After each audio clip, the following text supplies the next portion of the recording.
주시는 하나님의 말씀 우리 같이 보도록 하겠습니다. 마가복음 6장 30절에서 44절의 말씀 우리 같이 보도록 하겠습니다.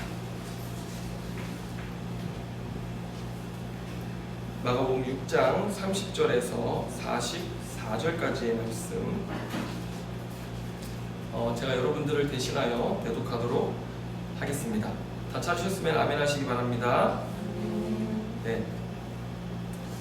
사도들이 예수께 모여 자기들이 행한 것과 가르친 것을 낱낱이 고하니 이르시되 너희는 따로 한적한 곳에 가서 잠깐 쉬어라 하시니 이는 오고 가는 사람이 많아 음식 먹을 겨를도 없습니다.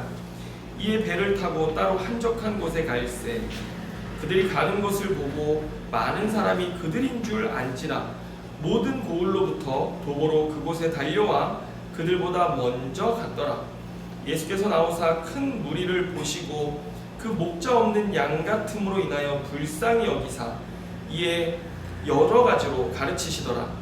때가 저물어가매 제자들이 예수께 나와 여짜오되 이곳은 빈들이요 날도 저물어가니 무리를 보내어 두루 촌과 마을로 가서 무엇을 사 먹게 하옵소서.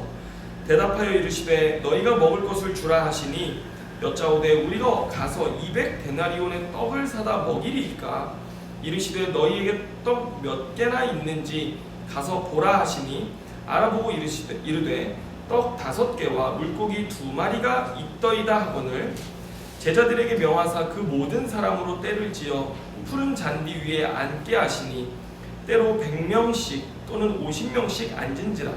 예수께서 떡 5개와 물고기 2마리를 가지사 하늘을 우러러 축사하시고 떡을 떼어 제자들에게 주어 사람들에게 나누어 주게 하시고 또 물고기 2마리도 모든 사람에게 나누심에 다 배불리 먹고 남은 떡 조각과 물고기 12바구니에 차게 거두었으며 떡을 먹은 남자는 5,000명이었더라. 아멘. 네, 오늘 이 말씀을 가지고 전적인 은혜 복음 26번째 말씀을 함께 나누도록 하겠습니다. 자, 여러분 오늘 본문 30절을 보면 예수님이 파송하셨던 12제자들이 이제 돌아왔습니다. 그리고 자신들의 사역했던 것에 대한 내용을 보고하는 장면이 시작되는데 그들이 돌아오자마자 예수님은 뭐라고 하셨어요? 제자들을 데리고 우린 한적한 곳으로 다른 곳으로 가자라고 주님 말씀하셨습니다. 왜냐하면 본문 31절을 보면 그들이 음식을 먹을 겨를조차 없었기 때문이다 라고 말합니다. 얼마나 예수님 주변에 무리들이 와서 계속해서 병을 고쳐달라고 또 예수님의 가르침을 듣기 위해서 모여들었는지 음식을 먹을 겨를도 없었기 때문인 것이죠. 자, 하지만 거기에는 다른 이유도 있었습니다. 여러분 우리가 읽은 오늘 본문 바로 지난주 말씀이죠. 보면은 어떤 일이 있었습니까? 헤롯 왕이 세례 요한을 죽였어요. 그리고 거기에 대한 소식을 주님이 세례 요한의 제자들로부터 들었습니다. 그래서 누가복음에 나타난 동일한 본문을 보면 누가복음 9장의 10절에서 이렇게 주님 말씀하시는데 사도들이 돌아와 자기들이 행한 모든 것을 예수께 여쭈니 데리시고 따로 벳세다라는 고을로 떠나 가셨으나 이렇게 되어 있습니다.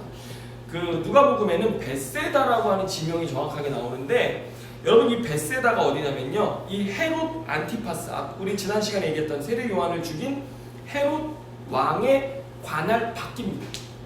그러니까 헤롯 왕의 통치 지역 밖으로 주님이 제자들을 데리고 나가서 거기 한적한 곳에서 좀 쉬면서 예수님 자신도 헤롯 왕의 위협으로부터 좀 물러나셨던 것이죠. 그래서 예수님께서는 아직 십자가에 달리실 때가 되지 않았기 때문에 스스로를 그런 위험으로부터 피하셨다는 이유도 우리가 한 가지 볼 수 있는데요. 아무튼 예수님이 제자들과 함께 따로 한적한 곳에서 쉬기를 원하셨지만 무리들은 그것을 허락하지 않았습니다. 어떻게 알았는지 예수님이 가실 곳을 알고 달려와서 다 대기하고 있었던 거예요. 배로 연안을 따라서 이동하셨는데 미리 와서 딱 기다리고 있었던 것이죠. 여러분 우리가 예수님이 가셨던 이 벳세다라는 지역에 대해서도 알아봐야 되는데 여러분 이 벳세다라는 지역은 열심당 운동의 발원지였어요. 네, 열심당이란 누구냐면요, 이 한마디로 테러리스트들입니다. 그래서 다윗의 나라, 메시아의 왕국을 회복하는 데 있어서 우리를 식민지 삼고 있는 저 로마 세력을 우리가 폭력으로 타도하고 우리나라의 독립을 되찾자라고 하는 이런 정치적, 군사적 하나님 나라에 대한 운동을 하는 사람들이 모였던 곳, 바로 여기 벳세다라고 했던 곳이죠. 그래서 지금 보세요. 예수님이 벳세다에 있어요. 그 벳세다에 계시고 수많은 군중들이 예수님을 둘러싸고 있는 이 모양은 일촉즉발의 혁명의 기운이 감도는 상황이기도 했었다라고 하는 것이죠. 그렇지만 오늘 주님은 우리에게 뭘 가르치십니까? 하나님 나라는 이런 정치적, 군사적 방법으로 오지 않는다라고 하는 것을 우리에게 가르쳐 주시는데, 오늘 말씀을 통해서 우리에게 하시는 말씀을 우리 같이 들어보기를 원합니다. 여러분, 오늘 본문은 우리가 오병이어의 기적으로 잘 알고 있는 본문입니다. 여러분, 이 본문을 쭉 묵상해 보면 뭐가 가장 특이합니까? 다름 아닌 예수님의 오지랖입니다. 예수님은요, 얼마나 오지랖이 넓으신지요. 뭐 좋은 말은 아니지만요. 여러분, 이 기적이 일어나게 된 배경을 한번 보시면 본문 34절을 한번 보세요. 우리 다 같이 읽습니다. 시작. 예수께서 나오사 큰 무리를 보시고 그 목자 없는 양 같음을 인하여 불쌍히 여기사 이에 여러 가지로 가르치시더라. 아멘. 여러분, 예수님이 이 무리를 보시는데 죄와 어둠 속에 하나님 없이 살아가는 이 땅의 하나님의 자녀들을 보시니 그들이 목자 없는 양 같았다라고 하는 것입니다. 여러분, 이스라엘 백성들은요, 목자 대신 하나님이 계셔야 되잖아요. 하나님 없는 그들의 삶의 모습을 보니 깨어지고 상하고 병들고 귀신에 매이고 하는 이런 그들을 보시고서 주님이 불쌍히 여기셨다라고 말씀하십니다. 그리고 그들에게 하나님의 말씀을 가르치시고 그들의 삶을 고치시고 치유하시고 회복시켜 주시는 사역을 하다 보니 밤이 늦은 것입니다. 그래서 이제 예수님 저녁 시간이 됐는데 갑자기 제자들에게 이렇게 말씀하시는 거예요. 37절에 보면 너희가 먹을 것을 주어라 이렇게 말하는 것입니다. 참 이게 자기가 혼자 이런 일을 하면요 괜찮지만 밑에 부리는 사람들한테 이런 일들을 시켜보면요 얼마나 미운 그 주인인 줄 아십니까? 예, 근데 예수님이 갑자기 마음에 감동이 되시니 보세요. 지금 제자들 어디 갔다 왔어요? 전도여행 갔다 왔죠. 전도여행 갈 때 주님이 너희는 몸에 전대도 지니지 말라고 그랬잖아요. 돈이 있습니까? 없습니까? 돈 없잖아요. 그런데 지금 한두 명도 아니고 5,000명이에요. 자, 남자만 5,000명인 거예요. 당시 여자와 어린아이들, 노인들은 수에 세지도 않았습니다. 그러면 대략 한 2만 명의 사람들이 그 운집해 있다라고 보면 되는 거예요. 그런데 이들에게 너희가 밥을 줘라 이렇게 말씀하시는 것입니다.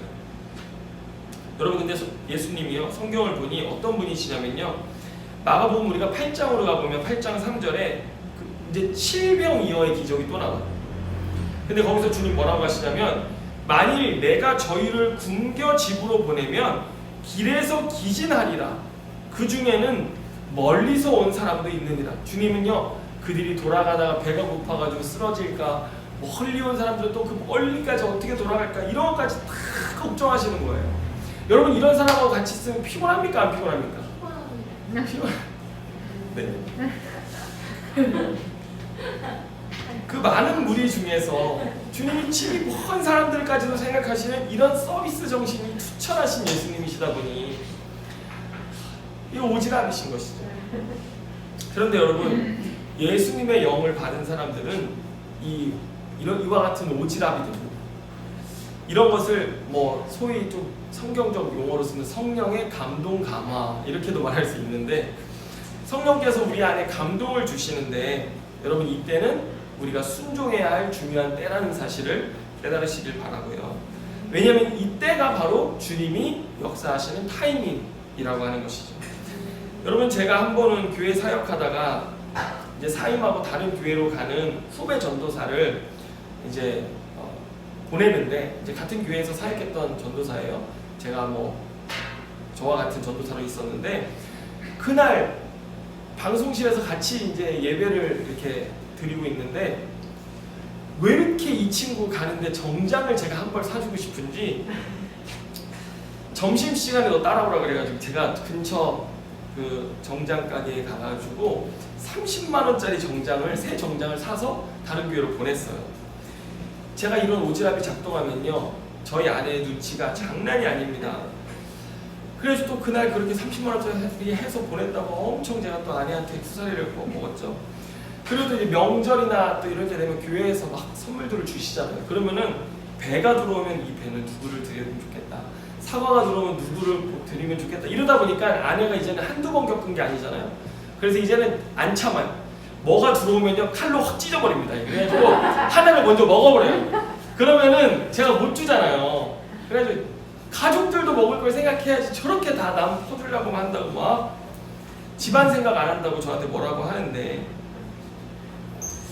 그런데 이제는요 제가 이렇게 하다 보니까 누구도 감동됩니까? 아내도 감동되기 시작하는데, 제가 청년부 사역을 할 때 우리 청년부에서 인도에 한 교회를 이제 건축해 줬는데 장로님이 어느 날 저한테 오셔가지고 의자가 없다는 거예요.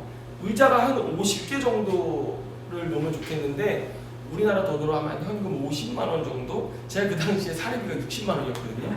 50만 원 정도가 필요하다는 얘기를 그냥 슬쩍 지나가면서 하시는데, 그 제가 듣고 아내한테 얘기했는데 누가 감동됐을까요? 아내가 감동돼가지고 남편 사례비가 60인데 지금 가가지고 50만 원을 헌금하자 그래가지고 자기가 그걸 갖다가 헌금을 한 거예요. 그래가지고 참 그랬어요. 그런데 놀라운 것은요, 하나님께서 저희 가정에게 얼마나 풍성하게 되갚아 주셨냐면, 그 교회가 제가 선교회 사역을 할 때 수년 동안 10만 원씩 후원금을 보내주시는데 50만 원이 뭡니까? 더 넘치게 채워주셔가지고 제가 그때 이게 믿음의 비밀이구나 라는 것들을 알게 되었습니다. 그런데 여러분 오늘 제자들 보세요. 제자들도 지금 보면 딱 계산이 나옵니까 안 나옵니까? 대충 봐도 이건 상황 판단이 딱 되는 것이죠. 5,000명을 먹이려면 200데나리온의 재정이 필요하다는 거예요. 제자들이 이렇게 주님한테 말씀을 드리는데, 여러분 본문 35절 36절을 보면 때가 저물어 가매 제자들이 예수께 나와 여짜오되 이곳은 빈들이요 때도 저물어 가니 무리를 보내어 두루 촌과 마을로 가서 무엇을 사 먹게 하옵소서. 여러분 얼마나 합리적입니까? 그죠? 예. 돈이 없으니 각자 알아서 두루 촌과 마을에 가서 사 먹고 또 돌아와서 말씀을 들으면 되지 않습니까? 지금 그렇게 이야기를 하고 건의를 하는데 예수님 뭐라고 하세요? 너희가 줘라 그러시는 거예요. 여러분 왜 예수님은 제자들에게 이런 말씀을 하셨을까요? 여러분 우리는 여기서 하나님이 일하시는 방식을 이해하게 되는데, 여러분 저를 한번 따라해 보시기 바랍니다. 하나님은 사람을 통해 일하신다. 시작. 하나님은 사람을 통해 일하신다. 정화가 안 따라 있어요. 다시 한번. 하나님은 나를 통해 일하기 원하신다. 시작. 하나님은 나를 통해 일하길 원하신다. 아멘. 네. 여러분 만약에 내가 이런 상황을 맞이하게 됐다면 여러분 어떻게 반응하시겠어요? 자, 제가 아까 갈릴리 지방에 모여든 사람들이 남자만 5,000명이면 한 2만 명 된다고 했지 않습니까? 제자들의 반응, 여러분 제자들을 보세요. 200데나리온을 이야기한 제자들의 상황을 보면 200데나리온은 오늘날로 그 당시도 그렇고 뭐냐면 노동자의 하루 품삯입니다. 그래서 200데나리온이면 하루에 5만 원 임금만 잡아도 얼마예요? 1,000만 원이죠. 10만 원 잡으면 2천만 원이잖아요. 그러면 그걸 나누기 2만 해보세요. 그러면 얼마가 됩니까? 1인당 500원 꼴밖에 안 돼요. 10만 원씩 잡아도 1,000원 꼴밖에 안 되는 거예요. 그러니까 가장 최소로 잡은 게 200데나리온이라고 제자들이 딱 계산해가지고 예수님한테 얘기한 거예요. 아주 이성적이고 합리적이었던 것이죠. 여러분 그런데 주님이 오늘날 우리 각자에게, 우리 교회에게 이런 사명을 맡으라고 하셨다면 여러분 어떻겠습니까? 아멘 할렐루야 제가 맡겠습니다 이렇게 하시겠습니까? 오늘 우리 성도들의 모습을 보면요, 제가 우리 오늘 교회뿐만 아니라 다른 부교역자로 사역했던 교회 보면요, 연말에 집사님 이번에 교사 한번 하시죠. 집사님 이번에 여전도 회장, 선교 회장 한번 하시죠. 이러면 손사래를 치고 정말 그 사무총회 준비하다가요 힘들어가지고 얼마나 고생을 하는지요. 저는 못합니다. 나는 안 합니다. 다 이러고 그 조그만 교사의 사명 이런 거 하나조차도요. 서로 손사래를 치는데 여러분 지금 이거는요 그런 사명하고 비교할 수가 없잖아요. 이렇게 큰 사명을 우리에게 맡기신다면 여러분 우리의 힘으로 가능합니까? 불가능합니까? 불가능하죠. 그렇다면 주님 도대체 제자들이 뭘 원하셨길래 이렇게 5,000명을 먹이라고 주시는 명령을 하시는 건가? 뻔히 못할 것 아시면서 빵 한 덩이도 가진 것 없는 줄 아시면서 왜 이런 명령 하시는 것인가? 여러분 이 오병이어의 기적은 사복음서 전체에 다 나와 있습니다. 그 중에 요한복음을 보면요, 요한복음에 주님이 이렇게 말씀하세요. 6장 6절인데 이렇게 말씀하심은 친히 어떻게 하실 것을 아시고 빌립을 시험하고자 하심이라 이렇게 되어져 있습니다. 아멘입니까? 주님은 우리의 믿음을 시험해 보시는 분이십니다. 그래서 아주 빌립이요, 제자 빌립이 아주 이성적이고 계산적인 제자였어요. 그래서 그에게 이 믿음의 숙제를 딱 던지는 겁니다. 그러니까 계산적인 빌립이 어떻게 반응했겠어요? 최소 200데나리온입니다. 딱 나오는 거예요. 그러자 금세 이 열정맨 베드로잖아요. 이 베드로와 안드레가 금세 언제 벌써 돌았어요. 한 바퀴 돌아가지고 어린아이가 가진 오병이어 요거 가지고 와서 예수님 이걸로는 택도 없겠죠? 지금 이런 분위기인 거예요. 이 요한복음 6장 9절에 보면 베드로가 와서 뭐라고 하냐면 여기 한 아이가 있어 보리떡 5개와 물고기 2마리를 가졌나이다. 그러나 그것이 이 많은 사람에게 얼마나 되겠사옵나이까? 이렇게 돼. 베드로가 뭐라고 하는 거예요? 주님, 요거 있는데 이걸로는 안 되지 않겠습니까? 또 그런 얘기를 하는 거예요. 믿음을 보인 제자가 하나도 없었어요. 그런데 주님은 그 한 아이가 드린 오병이어를 받으셨습니다. 여러분 한 아이가 드린 이 오병이어가 의미하는 것이 무엇이냐면 여러분 한 아이라고 하는 사람은 사람의 숫자에도 들지 않는 당시 이 다윗도요 골리앗과 싸울 때 군대 못 갔잖아요. 그러니까 이 사람으로서의 역할 구실을 못 한다는 거예요. 그래서 군대에도 못 들어가는 거죠. 그런데 이렇게 사람 수에도 들지 못하는 아주 보잘것없는 아이잖아요. 그런데 이 아이가 준 것을 주님 받으셨어요. 왜 그러냐면 여러분 우리가 잘 아는 것처럼 성경에서 주님이 기뻐하시는 마음은 누구와 같은 마음입니까? 어린아이 같은 마음인 것이죠. 여러분 하나님은 어린아이 같은 믿음이 천국에 들어가기에 합당한 믿음이라고 그랬어요. 그래서 어린아이를 주님은 무시할 수 있는 존재가 아니라는 것을 알고 있어요. 여러분 또 시편 8편 2절에 보면요, 새번역 성경으로 제가 읽어드릴 텐데 어린아이들이 얼마나 능력 있는 존재냐면요, 여러분 제가 읽어드립니다. 어린아이와 젖먹이들까지도 그 입술로 주님의 위엄을 찬양합니다. 주님께서는 원수와 복수하는 무리를 꺾으시고 주님께 맞서는 자들을 막아낼 튼튼한 요새를 세우셨습니다. 이렇게 돼 있어요. 자, 시편 8편 2절에서 주님 뭐라고 말씀하시냐면 어린아이들과 젖먹이들 이 입술로 주님을 찬양하는데, 주님의 위엄을 찬양하는데 그들의 찬양을 주님이 들으시고 원수와 복수하는 무리들이 지금 이들을 공격하려고 할 때 주님이 그들의 막아줄 튼튼한 요새가 되어주셨다라고 하는 것입니다. 여러분 주님은 어린아이들의 입술의 고백, 찬양까지도 들으시고 주님을 전적으로 의존하는 그들의 마음을 기뻐하사 내가 너희들의 구원이 되어주겠다라고 말씀하시기까지 하는 분이라고 오늘 시편은 우리에게 고백하는 것입니다. 아멘입니까? 여러분 자신의 연약함을 알기 때문에 철저히 주님을 의지하는 그 아이들의 마음, 오늘 오병이어에서 이 제가 가진 오병이어를 내어놓는 이 아이의 마음이 주님이 역사하시는 마음이라고 하는 것입니다. 아멘입니까? 여러분 또 보리로 만든 떡 5개, 물고기 2마리는 뭘 뜻하는 거냐면 가난한 서민의 한 끼 식사였습니다. 성경의 보리는요 쓸모없고 가치 없는 것을 가리키는 말로 성경에 쓰여집니다. 보리라고 나오는 것 자체가 그렇다는 거예요. 그러니까 그 아이, 한 아이와 오병이어는 뭐예요? 무가치하고 쓸모없고 작은 것. 하지만 하나님만을 전적으로 의존하는 마음, 하나님이 기뻐하시는 마음을 뜻하는 것이죠. 여러분, 우리가 기억해야 할 것은 무엇입니까? 주님은 주님의 일에 대단하고 멋진 어떤 것을 사용하지 않으신다라고 하는 것입니다. 주님 어떤 거 사용하세요? 작고 무가치한 것. 하지만 어린아이와 같은 마음으로 기쁨으로 주님 앞에 드려지는 그것을 주님은 쓰신다고 하는 것입니다.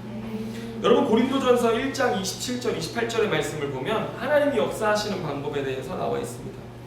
자, 그러나 하나님께서 세상의 미련한 것들을 택하사 지혜 있는 자들을 부끄럽게 하려 하시고 세상의 약한 것들을 택하사 강한 것들을 부끄럽게 하려 하시며 하나님께서 세상의 천한 것들과 멸시받는 것들과 없는 것들을 택하사 있는 것들을 폐하려 하시나니 라고 기록하고 있습니다.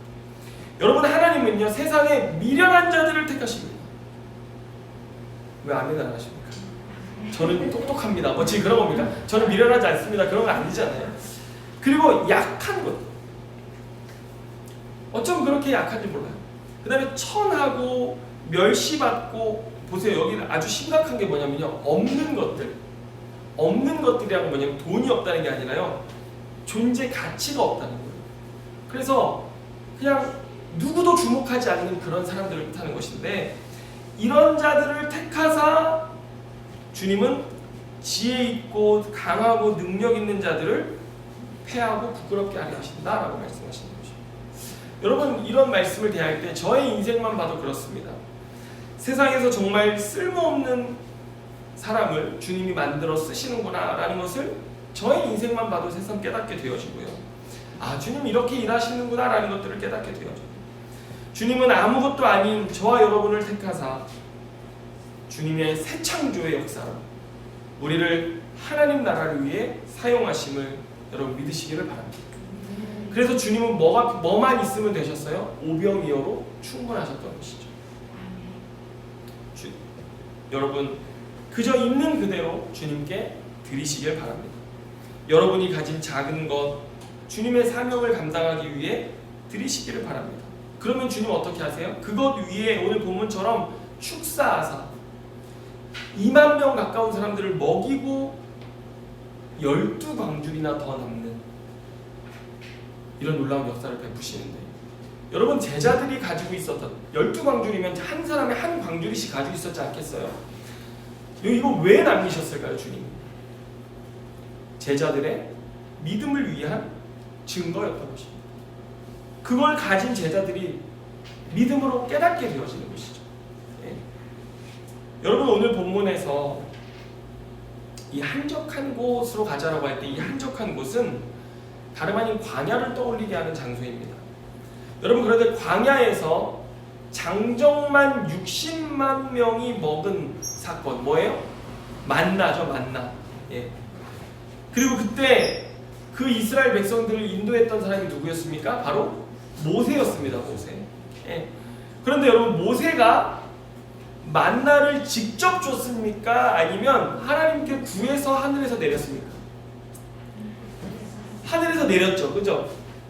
그런데 오늘 예수님은 어떻게 하셨어요? 직접 주셨습니다. 여러분, 이거 뭘 뜻하는 거예요? 예수님 누구신 거예요? 모세에게 만나를 내려주셨던 하나님이다라는 것을 주님이 증거하신 것입니다. 또 열왕기 하에 4장 42절 44절의 말씀을 보면 엘리사가 일으킨 기적이 있는데 똑같아요. 오병이어와 똑같습니다. 어떤 사람이 엘리사에게 왔습니다. 당시 엘리사는 이 예언자 수련생들하고 같이 있었어요. 예언자 수련생들은요, 굉장히 가난하고 어려운 그런 사람들이었는데, 사명을 위해서 살아가다 보니 뭐 먹고 사는 것이 변변치 않았죠. 그런데 어떤 사람이 보리떡 20개와 자루에 담긴 채소를 가지고 왔어요. 바치는 거죠. 드리는 거죠. 흉년 때였거든요. 흉년이라서 더더구나 먹을 것이 없는 것이죠. 그랬더니 엘리사는 자기 사환에게 뭐라고 하냐면, 이 제자들 100명에게 주어서 먹게 하라, 이렇게 얘기하는 거예요. 그러니까 그 사환이, 아니 100명에게 이것 가지고 어떻게 먹입니까? 라고 했더니 그때 엘리사가 뭐라고 말씀을 하냐면요, 열왕기하 4장 43절에 여호와의 말씀이 그들이 먹고 남으리라 하셨느니라 이렇게 기록하고 있습니다. 그래서 그 엘리사, 이 엘리사의 사환이 그것을 듣고 가서 나누어서 다 배불리 먹었던 것입니다. 여러분, 여기서 엘리사, 선지자 엘리사도 위대한 선지자였거든요. 자기가 직접 나눠줬습니까? 아니면 주님의 말씀을 듣고 들은 대로 행했습니까? 들은 대로 행했죠. 그런데 오늘 예수님은 어떻게 하셨어요? 듣고 행하셨습니까? 아니요, 본인이 나누어 주라고 말씀하시는 하나님이셨다고 하는 것이죠. 아멘입니까?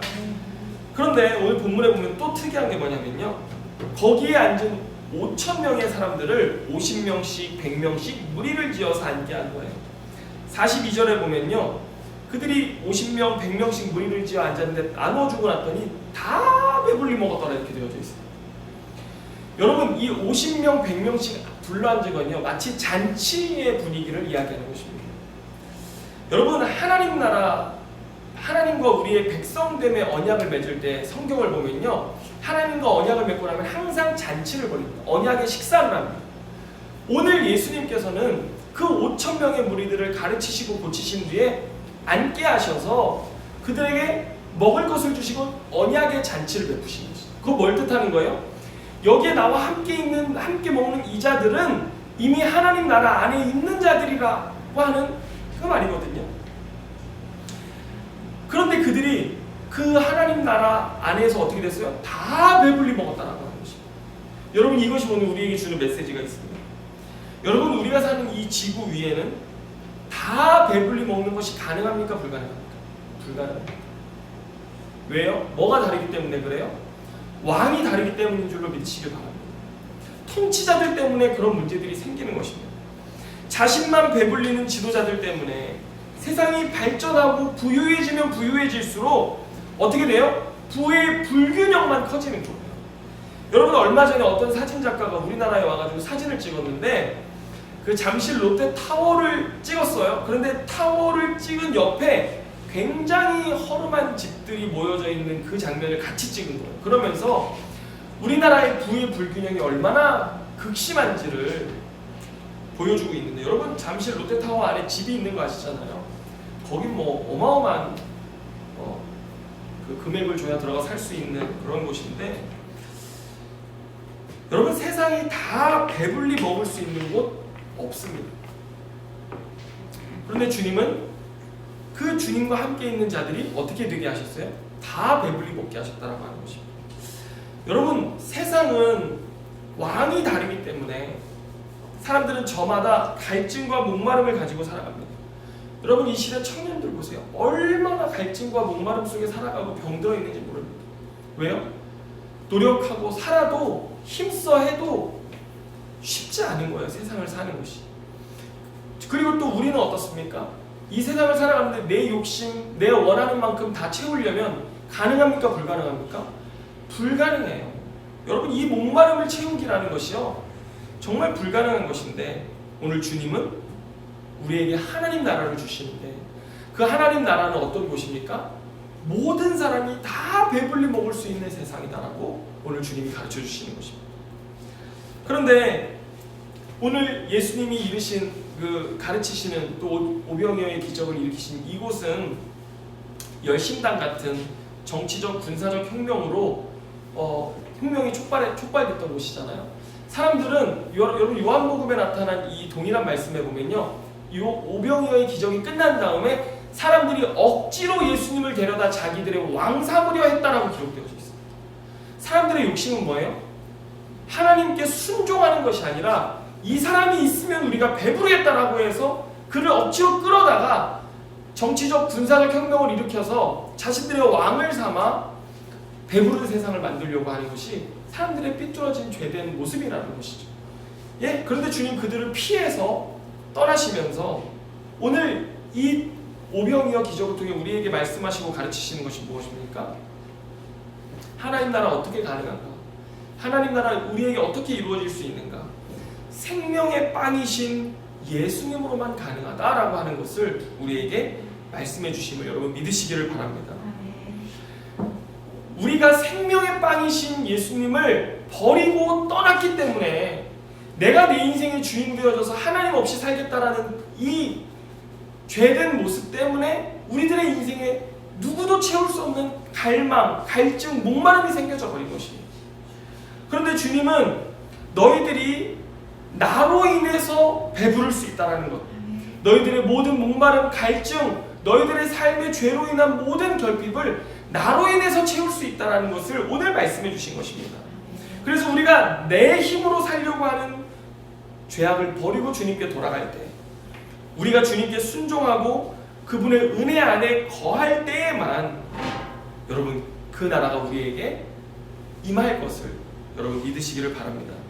주님께서는 그 종말의 나라를 우리에게 주실 것인데요. 여러분 그래서 우리의 유일한 목마름은 누구여야 합니까? 예수 그리스도여야 하는 것입니다. 그럴 때 주님 우리를 만족해 하실 것입니다. 여러분 오늘 주님께서 이 오병이의 말씀을 통해서 우리에게 말씀하시는 것이 무엇입니까? 우리의 삶을 그 생명의 빵 되신 예수 그리스도를 전하고 목마르고 정말 해가람이 필요한 자들에게 그 생명의 빵이신 예수님을 전해주는 자로 우리의 삶을 드리라고 말씀하십니다. 여러분 주님 제가 어떻게 그걸 할 수 있겠습니까? 주님 제 힘으로는 할 수 없습니다라고 하지만 주님 오늘 우리의 보잘것없는 우리의 작은 삶을 드릴 때 그 위에 축사하사 2만 명이 먹고도 남는 놀라운 기적과 역사를 베푸신다라고 말씀하시는 것입니다.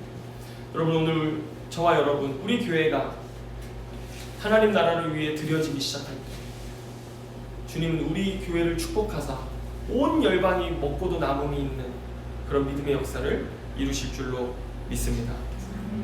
기도하겠습니다. 주님 감사합니다. 주님 이 세상을 보시며 목자 없는 양같이 유리하며 방황하는 우리를 불쌍히 여기시며 너희가 가서 먹을 것을 주라 우리에게 말씀하시는데 하나님 모두가 배부를 수 있는 그 나라 생명의 떡이신 주님으로만 가능한 줄로 믿습니다. 죄와 어둠을 버리고 생명의 빵이 되시는 주님께로 나아올 수 있도록 그 복음을 증거하는 우리의 삶 되게 하여 주시고 주님 먼저 그 은혜가 우리 교회 위에 임하게 하여 주옵소서. 우리 성도들의 삶 속에 경험되어지게 하여 주옵소서. 그 믿음의 주님, 생명의 주님을 만나게 하여 주옵소서. 그리고 그 복음을 증거하는데 정말 연약한 우리를 택하사 정말 죄되고 쓸모없는 우리를 택하사 주님 부르셔서 내가 너희를 쓰기를 원한다 말씀하시는데 주여 내가 여기 있나이다 우리의 삶을 드려 주님을 섬길 수 있는 우리 모든 교회 되게 하여 주옵소서. 오늘 주님께 감사드리며 예수님의 이름으로 기도드립니다. 아멘.